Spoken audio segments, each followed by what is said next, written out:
तोरा गइला के बाद एहो सनम एगो बियर मंगा के पी लेहब। नमस्कार दोस्तों, आप सभी का हमारे यूट्यूब चैनल में स्वागत है।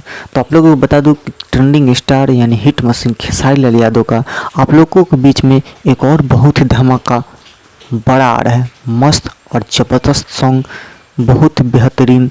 आज उसका टीजर कुछ ही मिनट पहले यानी 31 मिनट पहले रिलीज़ किया गया है और 31 मिनट में 31,000 व्यूज। जब तक मैं वीडियो बना रहा हूँ तब तक 31,000 से ज़्यादा व्यूज़ हो सकता है। तो आप लोगों को बता दूँ, अगर उस टीजर को नहीं देखें, टीजर कुछ मिनट पहले रिलीज़ किया गया है, तो एंगल म्यूजिक पे जाएं और उस टीजर को देखें और हमारे कमेंट में कमेंट करके बताएं कि आप लोगों को उस टीजर कैसा लगा। बहुत ही मस्त, अब वीडियो का क्वालिटी बहुत ही हाई लेवल का है, आप लोग देख सकते हैं जाकर। अब बहुत ही बेहतरीन सॉन्ग होने वाला है। उसको कल रिलीज़ किया जाएगा सुबह में 10 जून को।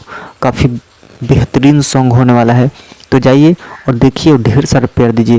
और हमारे चैनल को अभी तक सब्सक्राइब नहीं किए हैं तो सब्सक्राइब कीजिए, लाइक कीजिए और इस वीडियो को ज़्यादा से ज़्यादा शेयर कीजिए।